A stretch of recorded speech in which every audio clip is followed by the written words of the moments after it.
জবাব দেওয়ার নিমিত্তেই আমরা আমাদের জীবন বাজি রেখে ইসলামী ছাত্র শিবিরে যোগদান করেছি, যাতে কিয়ামতের দিনে আল্লাহ যখন প্রশ্ন করবে তোমার যৌবনকাল তুমি কোন পথে ব্যয় করেছ, আমরা যেন নির্দ্বিধায় বলতে পারি ইয়া রাব্বুল আলামিন, আমরা পৃথিবীতে আমাদের যৌবনকালটি বাংলাদেশের জমিনে ইসলামকে প্রতিষ্ঠিত করার জন্য ইসলামী ছাত্র শিবিরে এই সময়টা ব্যয় করতে পেরেছি, আলহামদুলিল্লাহ। প্রিয় ভাইরা, এই বাংলাদেশ ইসলামী ছাত্র শিবির প্রতিষ্ঠা লগ্ন থেকেই ইসলামী ছাত্র শিবিরকে স্তব্ধ করে দেওয়ার জন্য বাংলাদেশে এমন কোনো ষড়যন্ত্র করা হয়নি যেটা অনুপস্থিত ইসলামী ছাত্র শিবিরের জন্য। প্রত্যেকটা ক্ষেত্রেই ইসলামী ছাত্র শিবির জুলুমের শিকার হয়েছে, নির্যাতনের শিকার হয়েছে।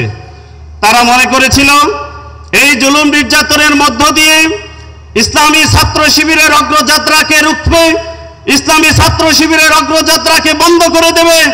এই জন্য হাজার হাজার জুলুম নির্যাতনের মধ্য দিয়ে তারা ইসলামী ছাত্র শিবিরকে নিঃশেষ করে দেওয়ার চেষ্টা করেছিল।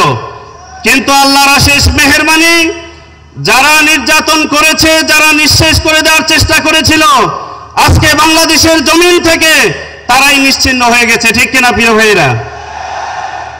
আপনারা কি ইসলামী ছাত্র শিবিরের ওপরে পুনরায় কোনো জুলুম নির্যাতন হোক এটা কি দেখতে চান?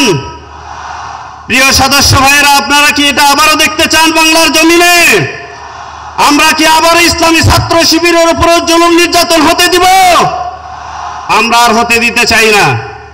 এই জন্য 24-এ যারা জীবন দিয়ে এই পরিবেশ তৈরি করে গেছেন, ইসলামী ছাত্র শিবিরের প্রতি উদাত্ত আহ্বান থাকবে সকল সদস্য ভাইদের প্রতি, এই পরিবেশকে কাজে লাগিয়ে বাংলার জমিনে অতি শীঘ্রই আমাদের জীবনের বিনিময় হলেও এই পরিবেশকে কাজে লাগিয়ে নিজেদেরকে তৈরি করে বাংলার জমিনকে ইসলামী ছাত্র শিবিরের মাধ্যমে হলেও ইসলামী খেলাফা প্রতিষ্ঠার সকল আয়োজন সম্পন্ন করতে হবে।